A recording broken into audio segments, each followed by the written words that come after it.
Hello friends, good morning. Engineering hub के हमारे इस चैनल में मैं प्रीति चक्रवर्ती आपका बहुत बहुत स्वागत करती हूँ। जैसा कि आप सब जानते ही हैं कि हम हमारे जो इस चाणक्य बैच में अपने सारे इम्पॉर्टेंट टॉपिक्स को कवर कर रहे हैं। उसी की सीरीज़ में आज हमारा जो नेक्स्ट टॉपिक होने वाला है वो है हमारा इलेक्ट्रिकल वायरिंग सिस्टम। अब आपने घरों में देखा होगा, दुकानों में देखा होगा, आपने फैक्ट्रीज में देखा होगा कि जो है हमारी वायरिंग सिस्टम को इंस्टॉल करना होता है, क्योंकि हमारा जो इलेक्ट्रिकल पावर है या एनर्जी को हर एक मतलब हर एक डिवाइसेस तक डिस्ट्रीब्यूट करना होता है। सो हम क्या लगाते हैं, जैसे हम फ्यूजेस लगाते हैं। आपने घर में देखा होगा कि आपके हर एक फ़ैन के लिए अलग सॉकेट होते हैं, अलग स्विच होता है, लाइट फैंस एक्सेट्रा, जो कि एसोसिएट करता है इलेक्ट्रिसिटी से। So electric wiring system actually में होता क्या है? Electric wiring system friends, electric wiring एक ऐसी केबलिंग होती है, जो केबलिंग इंस्टॉलेशन होती है, मतलब इसकी जो केबल्स को हम इंस्टॉल करते हैं, इन्हें हम थ्रू विच इलेक्ट्रिकल पावर या एनर्जी को डिस्ट्रीब्यूट कराया जाता है सेवरल डिवाइसेस में, जैसे कि फ्यूजेस हो गए, स्विचेस हो गए, सॉकेट्स हो गए, लाइट फैंस हो गया एक्सेट्रा, एसोसिएटेड विद इलेक्ट्रिसिटी। सो ये आप डायग्राम देखिए, हर एक स्विच जो हर एक चीज़ से एक एक जो है इसका अलग अलग कनेक्शन है। बल्ब का अलग कनेक्शन है, फैन का अलग कनेक्शन है, उसके लिए अलग सॉकेट दिया जाता है, उसके लिए अलग स्विच दिया जाता है। सो जो भी इलेक्ट्रिकल पावर हमको डिस्ट्रीब्यूट करानी है हमारे घरों में, हमारी फैक्ट्रीज में, जहाँ पे भी करानी है, सो उसके लिए हमें केबलिंग इंस्टॉलेशन की ज़रूरत पड़ती है, और उसे ही हम इलेक्ट्रिकल वायरिंग कहते हैं।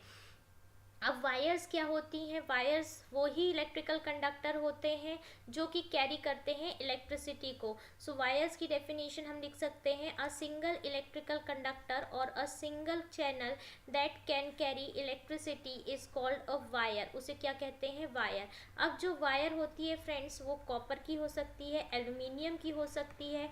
कॉपर शीट एल्यूमिनियम जो होता है रैप्ड होता है inside a non conductive coating of plastic. ये जो प्लास्टिक की जो नॉन कंडक्टिंग कोटिंग होती है, इसमें हमारा क्या होता है, एल्यूमिनियम या कॉपर शीट वायर जो होती है वो उसकी कोटिंग होती है। फिर अब हमने वायर्स तो देख लिया, लेकिन केबल्स क्या होती है? देखिए, जब एक वायर होती है तो हम तो उसे वायर कह देते हैं, लेकिन जो असेंबली होती है जिसमें एक या एक से ज़्यादा वायर्स होते हैं डिफरेंट मैनर में, या कि जैसे कल मैंने आपको पढ़ाया था, जब केबल्स पढ़ाया था, साइड बाय साइड या बंडल जो है केबल्स के रूप में होता है, तो उसे हम क्या कहते हैं? केबल्स कहते हैं। और ये क्या करते हैं? कैरी करते हैं electric current. So I hope आपको वायर और केबल में अंतर समझ में आ गया होगा। चलिए नेक्स्ट आते हैं। इस तरीके की कल हमने आपको जब मैंने आपको पढ़ाई थी तो मैंने आपको बताया था, ये शेथ होता है, ये वाइंडिंग टेप, यहाँ पे आर्मर होता है, ये फिर पीवीसी इनर शेथ होता है, यहाँ पे फिलर होता है, ये कंडक्टर होता है, ये बाइंडिंग टेप होता है, ये इंसुलेशन। सो ये क्या है? केबल का हमारा जो है वो डायग्राम बना हुआ है। और कल हमने जब अंडरग्राउंड केबल पढ़ा था तो ये सारी चीज़ों को डिटेल में डिस्कस भी किया था। अब वायर का साइज और करंट रेटिंग क्या होती है? देखिए, अगर 0.5 स्क्वायर की तार है तो वो 5 एम्पेयर तक के लिए सूटेबल रहेगी। 0.75 स्क्वायर की है तो 10 एम्पेयर के लिए, 1 स्क्वायर की है तो 15 एम्पेयर के लिए, 1.50 स्क्वायर की है तो 18 एम्पेयर के लिए, 2.50 स्क्वायर के लिए है तो 25 के लिए, 4.0 स्क्वायर है तो 35 एम्पेयर के लिए, 6 स्क्वायर की तार है तो वो हमारी 46 एम्पेयर तक के लिए जाएगी। ठीक है। सो ये है हमारे वायर के साइज और उनकी करंट रेटिंग। अब कल मैंने आपको बताया था एक जो किसी भी शीट की या साइज ऑफ द वायर को नापने के लिए जो यूज़ करते हैं वो होता है हमारा SWG, standard gauge wire gauge. ये यूज्ड होता है measure the size of the wire and thickness of sheet, और साथ ही हम इससे अप्रोप्रिएट डायमीटर वायर को सिलेक्ट कर सकते हैं। ठीक है। फिर अगर हम वायर कलर कोड देखें हाउसिंग के लिए, तो ये इंपॉर्टेंट है फ्रेंड्स, ये इंपॉर्टेंट है, ध्यान रखिएगा। ठीक है। रेड वायर जो होता है वो फेस की होती है, ब्लैक वायर न्यूट्रल की होती है, और ग्रीन वायर जो होती है वो अर्थिंग की होती है। Red, black, green. Red wire face के लिए, ब्लैक वायर ग्रीन न्यूट्रल के लिए, और ग्रीन वायर अर्थिंग के लिए। अब हमें कुछ जो हैं वो वायर साइजेस पढ़ने हैं। अगर हम लाइट और फैन की बात कर रहे हैं, लाइट और फैन सर्किट के लिए हमें नॉर्मली 1 mm वायर की यूज़ होती है। अगर हम एक स्विच बोर्ड को दूसरे स्विच बोर्ड तक ले जा रहे हैं, तो अगर वो स्विच बोर्ड 500 वॉट का है तो 1 स्क्वायर की वायर लगेगी। 750 750 वॉट का है तो 1.5 स्क्वायर की लगेगी। 2000 वॉट का है तो 2.5 स्क्वायर लगेगी। ऐसे ही अगर हम डिस्ट्रीब्यूशन बोर्ड की बात कर रहे हैं, जो रूम वायर साइज होता है, तो अगर वो 1000 वॉट का है फ्रेंड्स तो 1.5 स्क्वायर की वायर लगेगी। 2000 वॉट का है तो 2.5 स्क्वायर की। 5000 वॉट का है तो 4 स्क्वायर की। फिर नेक्स्ट आते हैं पावर सॉकेट्स में, कि अगर पावर सॉकेट जो मेरा 60 एम्पियर का है, अगर वो उसका पावर जो है वो 1500 है तो 1.5 स्क्वायर की। 4500 वॉट है तो 2.5 स्क्वायर की। 6000 वॉट है तो 4 स्क्वायर की। नेक्स्ट है फ्रेंड्स, अगर कुछ होम अप्लाइंसेस के बारे में बात कर लेते हैं, कि अगर मेरी 1.5 टन की एसी है तो 2.5 स्क्वायर की वायर लगेगी। 2 टन की एसी है तो 4 स्क्वायर की। गीज़र है अगर मेरा तो 1.5 स्क्वायर की। हीटर है तो 1.5 स्क्वायर की। वॉशिंग मशीन है तो 4 स्क्वायर की। उसके बाद अब हम एनर्जी बोर्ड से, एनर्जी मीटर जो हमारे घरों में एनर्जी मीटर लगा होता है, और एक डिस्ट्रीब्यूशन बोर्ड हमारे घर में लगा होता है। आप सबको पता होगा कि एक मेन मीटर लगा होता है और फिर एक डिस्ट्रीब्यूशन मीटर लगा होता है, जहाँ से सारे जो जिससे कंट्रोल कर सकते हैं हम अगर हमें घर की जितनी भी लाइट्स। तो ये होता है हमारा एनर्जी मीटर और यहाँ होता है हमारा डिस्ट्रीब्यूशन मीटर। तो अगर हम एनर्जी मीटर से डिस्ट्रीब्यूशन मीटर की बात कर रहे हैं तो 4000 वॉट का है तो 4 स्क्वायर की। 6000 वॉट की है तो 6 स्क्वायर की। 10,000 वॉट की है तो 10 स्क्वायर की। अब कुछ बात कर लेते हैं न्यूट्रल वायर साइज़ की। न्यूट्रल वायर साइज़ 1500 वॉट की है तो 1.5 स्क्वायर। 4500 वॉट है तो 2.5 स्क्वायर 8000 वॉट है तो 4 स्क्वायर। अर्थिंग की बात कर लेते हैं। अर्थिंग आप सबको पता है, अर्थिंग बहुत इंपॉर्टेंट होता है और इसका एक चैप्टर भी है जो मैं आपको इसके बाद आपको अर्थिंग वाला चैप्टर पढ़ाऊंगी, तो आपको अर्थिंग क्लियर हो जाएगी। स्विच बोर्ड 1 स्क्वायर का। मेन डिस्ट्रीब्यूशन बोर्ड पे आ जाए तो 4 6 10 स्क्वायर का, और अगर होम अप्लायंसेस में है तो 2.5 स्क्वायर की। फ्रेंड्स, इसमें कुछ भी आपको पूछ सकते हैं, इसलिए आप इसको 2-3 बार आपको अच्छे से पढ़िएगा तो आपको समझ में आ जाएगा। अब आपको एक मेथड दिखा रही हूँ, shortcut method for wire selection of domestic wiring. देखिए ये जो है ये हमारा डिस्ट्रीब्यूशन बोर्ड है। ये है हमारा एनर्जी मीटर। आप सबको पता है कि मेन एनर्जी मीटर जो हमारे घरों में बाहर लगा होता है। फिर यहाँ आते हैं तो डिस्ट्रीब्यूशन बोर्ड लगा रहता है, ये भी मोस्टली घरों में बाहर लगा होता है, ताकि हम इससे पावर को कंट्रोल कर सके। जैसे मान लीजिए कि इसका स्विच इससे है, तो अगर हम ये वाले इस वाले बोर्ड से है, मान लीजिए इस वाले बोर्ड से है, इस वाले से, तो इसको ऑफ कर देंगे तो इस स्विच बोर्ड से जितनी भी सप्लाई हो रही है वो सारी क्या हो जाएंगी, बंद हो जाएंगी। फॉर एग्जांपल अगर इस वाले स्विच बोर्ड का जो है वो ये सेकेंड वाला है, वायर्स ऐसे कटती नहीं है बट मैं थोड़ा सा आपको समझाने के लिए काट रही हूँ, सॉरी। तो ये वाला, अगर मुझे ये वाले स्विच को बंद करना है तो मैं क्या करूँगी, इस तरीके से ये वाले को ऑफ़ कर दूँगी। ये वाले को ऑफ़ करना है तो मैं ये ऑफ़ कर दूँगी। सो आप एनर्जी मीटर जो है मेनली डिस्ट्रीब्यूशन बोर्ड से कनेक्ट होता है, और डिस्ट्रीब्यूशन बोर्ड से ही हमारे सारे अंदर के जो सॉकेट्स होते हैं, प्लग्स होते हैं, वो कनेक्ट होते हैं।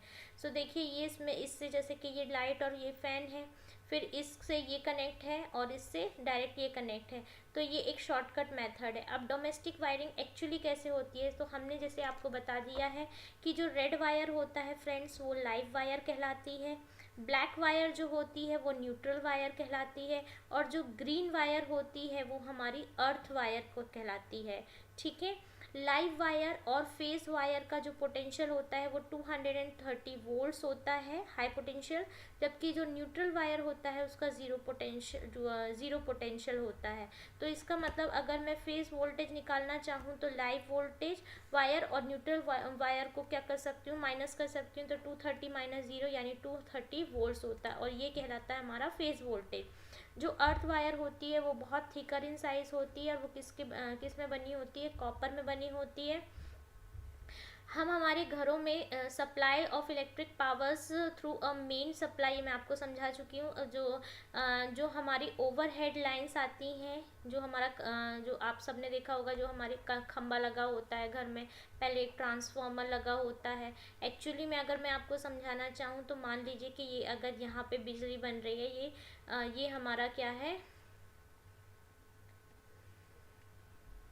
ये मान लीजिए कि ये हमारा डैम है, ठीक है। यहाँ पे हमारी बिजली बन रही है।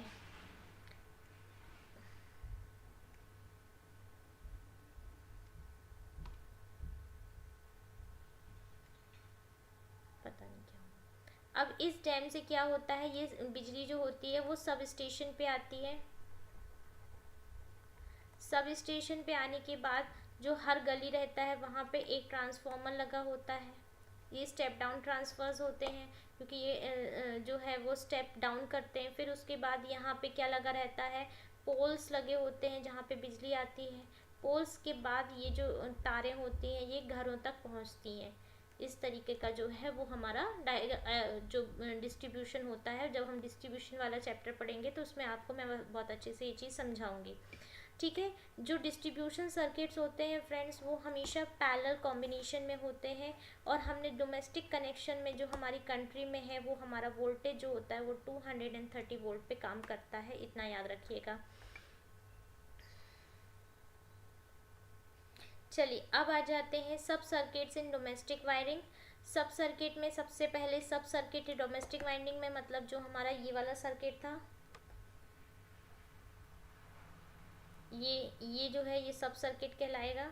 इसमें से हमारा मान लीजिए क्या क्या जुड़ा होता है, लाइट और फैन का सब सर्किट होता है, पावर का सब सर्किट होता है, ठीक है। तो सब सर्किट में सबसे पहले देखते हैं जो सब सर्किट होता है वो बहुत सारे लाइट पॉइंट्स देता है, यानी कि लैम्प्स, ट्यूब्स वगैरह के लिए। फैन के पॉइंट्स होते हैं जिसे लाइट और फैन सब सर्किट कहा जाता है।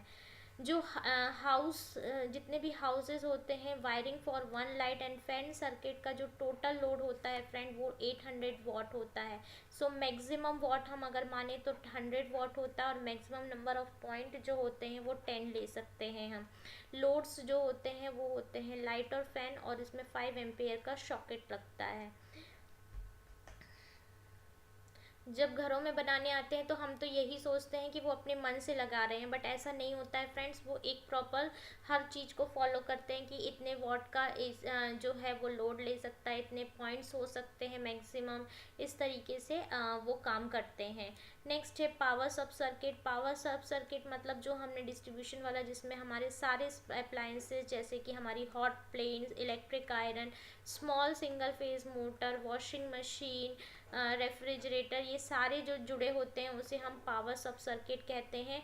इन सब जो जो एक पावर सब सर्किट होता है उसका मैक्सिमम लोड 3000 वॉट होता है, और नंबर ऑफ सर्किट जो होते हैं, सॉकेट्स जो हैं वो 2 एम्पेयर, यानी कि दो होते हैं जो कि 15 एम्पेयर तक का करंट जो है वो कैरी कर सकते हैं, ठीक है। फिर अब आप यहाँ पे देखिए कुछ सिम्बॉल्स मैंने स्टार्टिंग में ही जब आपको पढ़ाया था कि इलेक्ट्रिक सर्किट के सिम्बॉल्स जो हैं वो बहुत अच्छे से कर लीजिएगा। देखिए ये स्विच ओपन है तो इसे ओपन स्विच कहा जाता है, ये क्लोज्ड है तो क्लोज स्विच, ये फ्यूज़ का साइन है, ये बैटरी का हम इतने दिन से पढ़ा रहे हैं, सेल का, वोल्ट मीटर का, एमीटर का, बजर का, लाइट बल्ब का, ये रेजिस्टर्स का है, ये अर्थिंग का है। और इसके अलावा भी बहुत सारे हैं फ्रेंड्स, आप एक बार मैं आपको वो अवेलेबल करा लूँगी, आप उसको देख के जाइएगा। उसके बाद मेथड्स ऑफ वायरिंग। वायरिंग की मेथड हमने जो है वो कल पढ़ी थी, joint box system, T system और लूपिन सिस्टम। जॉइंट बॉक्स और टी और जॉइंटिंग सिस्टम, इसमें क्या होता है, the connection of appliances is done with this type of wiring. ये जो वायरिंग होती है ये बहुत ज़्यादा केबल साइज कंज्यूम नहीं करती है, यानी टेम्प्रेरी इंस्टॉलेशन के लिए ही अच्छी रहती है। जब अगर हम क्वेश्चन आता है which place the tree system of wiring is more suitable, तो हम उसे कह सकते हैं मल्टी स्टोरिंग बिल्डिंग में। अब लूपिंग की बात कर सकते हैं, तो लूपिंग जो होता है वो यूनिवर्सली यूज्ड इन वायरिंग होता है, यानी सबसे ज़्यादा यूज होता है। ये इस तरीके से यूज होता है कि जैसे कि लैंप और अदर अप्लायंसेस जो हैं उन्हें हम पैरेलली कनेक्टेड करा देते हैं, ताकि हर एक अप्लायंसेस जो है अपने आप को खुद कंट्रोल करे। कल मैंने आपको बताया था कि हमारे जो घरों के सिस्टम्स होते हैं वो हमेशा कैसे होते हैं, पैरेलल होते हैं। इस तरीके से होता है ताकि अगर एक ख़त्म भी हो जाए, एक को कोई नुकसान भी होता है तो दूसरे तक प्रभाव ना पड़े। सो ये लूपिन मेथड जो होती है उसमें क्यों यूज़ की जाती है, तो क्योंकि इसमें कोई भी सेपरेट जॉइंट्स जो होते वो यूज़ नहीं होते, सबकी अपनी अलग अलग वायरिंग होती है। नेक्स्ट है what where the phase conductor is looped in looping system of wiring, तो कहाँ होता है, सॉकेट कनेक्शन में। अब नेक्स्ट है types of electric wiring, electrical wiring की टाइप्स देख लेते हैं। तो ये जो वायर होता है फ्रेंड्स, ये ऑर्डिनरी VIR और PVC इंसुलेटेड वायर्स होते हैं, और ये जो है इसे ब्रेड किया जाता है, ब्रेडेड मतलब इस तरीके से ब्रेडेड किया जाता है, braided or compounded on walls and ceilings by means of porcelain, cleats, woods or plastic. It is a temporary system and is suitable for domestic uses. For example used in, ये use कहाँ होते हैं, under construction building में। ये cheap होते हैं और temporary system होता है इंटरनल वायरिंग। ये होती है हमारी क्लीट वायरिंग, इस तरीके की होती है। नेक्स्ट होती है हमारी बैटन वायरिंग फ्रेंड्स। तो बैटन वायरिंग क्या होती है, this type of wiring uses cable core, single core, double core और 3 कोर TRS केबल्स। ये जो केबल्स होते हैं